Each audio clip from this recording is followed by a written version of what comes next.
నీ అవ్వ కండ్లు మూసి తెరిచే లోపట్నే నెలాయే.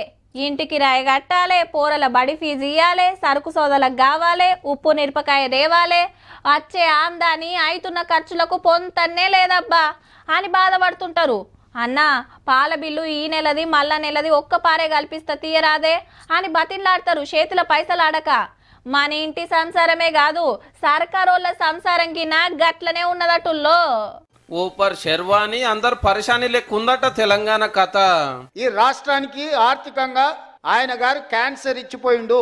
క్యాన్సర్ ముదిరిపోతుంటే నేను బాగున్నా, కండలు తిరిగినాయి, నాకు 6 ప్యాక్ ఉందని ఎన్ని రోజులు అబద్ధం చెప్పాలి నేను? అంటే పాత గవర్నమెంట్ వాళ్ళు ఏం తక్కువ 7 లక్షల కోట్లు అప్పు చేసిపోయినరు, ఏడికెళ్ళి పైసలు వచ్చినా మిత్తిలకు కిస్తీలకే పోతున్నాయి అంటున్నాడు సీఎం సారు. నెలకు 18,000 కోట్ల ఆమ్దాని వస్తే జీతాలు, పెన్షన్లు, బాకీలు, చిల్లర ఖర్చులకు 22,000 కోట్లు అవుతున్నాయి. కొత్త బాకీలు దేవాల్సి వస్తుంది అనుకొచ్చిండు.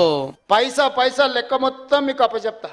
ఏది ఎట్లా వంచాలనో మీరే చెప్పు. ఇక నా దగ్గర ఏం లేదు, అనా పైసా నా అన్ని జేబులలో తీసి మీ ముందర పెడతా, టేబుల్ మీద పెడతా. ఒక్క పైసా కూడా నా జేబులో పెట్టుకొని నా నెల జీతం కూడా మీకే ఇస్తా. ఎట్లా వంచుదామో చెప్పు. అగో గందుకే ఒకదాని ఇంకొకటి తగబెట్టుకుంటూ వస్తున్నామని.